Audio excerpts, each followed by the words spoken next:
दोस्तों, अगर आपने अभी तक हमारे चैनल को सब्सक्राइब नहीं किया है तो प्लीज़ आप हमारे चैनल को अभी सब्सक्राइब करें।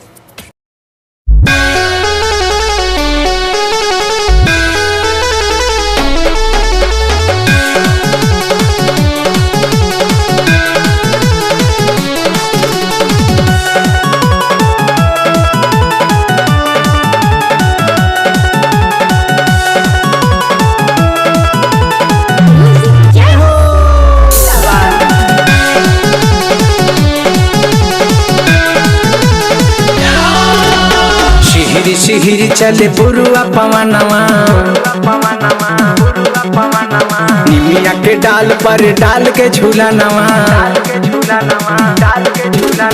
शिहिर शिहिर चले पुरुआ पवनवा, निमिया के डाल पर डाल के झूलनवा। झूले लिसा तो बहिन, झूले लिसा तो बहिन की बुनिया पड़ेला झीने झीन, की बुनिया पड़ेला झीने झीन, ओ बुनिया पड़ेला झीने झीन, की बुनिया पड़ेला झीने झीन।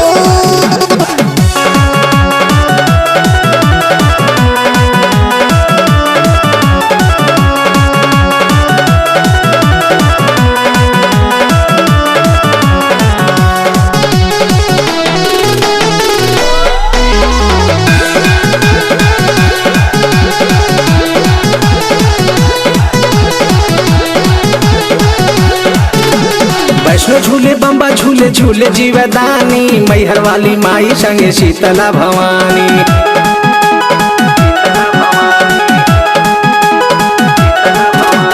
वैष्णो झूले बम्बा झूले झूले जीवदानी, मैहर वाली माई संगे शीतला भवानी। पाटन वाली झूला झूलावे, लेहड़ा वाली वो के लचकावे। पाटन वाली झूला झूलावे, लेहड़ा वाली वो के लचकावे। लचके ला जैसे कोई, लचके ला जैसे कोइन की बुनिया पड़ेला झीने झीन, की बुनिया पड़ेला झीने झीन, ओ बुनिया पड़ेला झीने झीन, की बुनिया पड़ेला झीने झीन।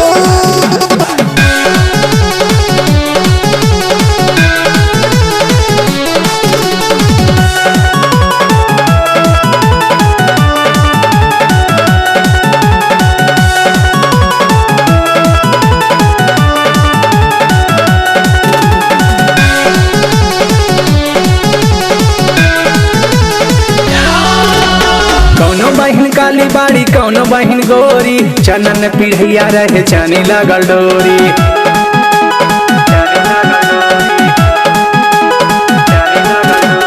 कौनो बहिन काली बाड़ी कौनो बहिन गोरी, चनन पिढ़ैया रहे चनी लगल डोरी। झूली के झूलनवा गावा तारी गनावा, लगाता झूम जाई सारा जहनवा। झूली के झूलनवा गावा तारी गनावा, लगाता झूम जाई सारा जहनवा। गावेली जैसे जोगिन, गावेली जैसे जोगिन की बुनिया पड़ेला झीने झीन, की बुनिया पड़ेला झीने झीन, ओ बुनिया पड़ेला झीने झीन, की बुनिया पड़ेला झीने झीन।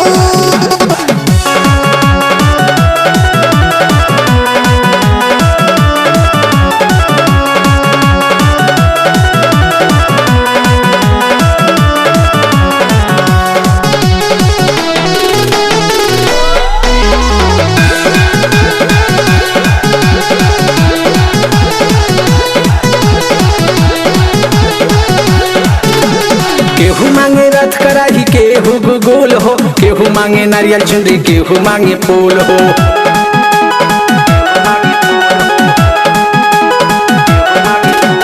केहू मांगे रथ कराही, केहू गोल हो, केहू मांगे नारियल चुनरी, केहू मांगे फूल हो। अलग अलग होला माई के पूजा नवा, रात दिन चुमा चला माई के चरनवा। अलग अलग होला माई के पूजा नवा, रात दिन चुमा चला माई के चरनवा।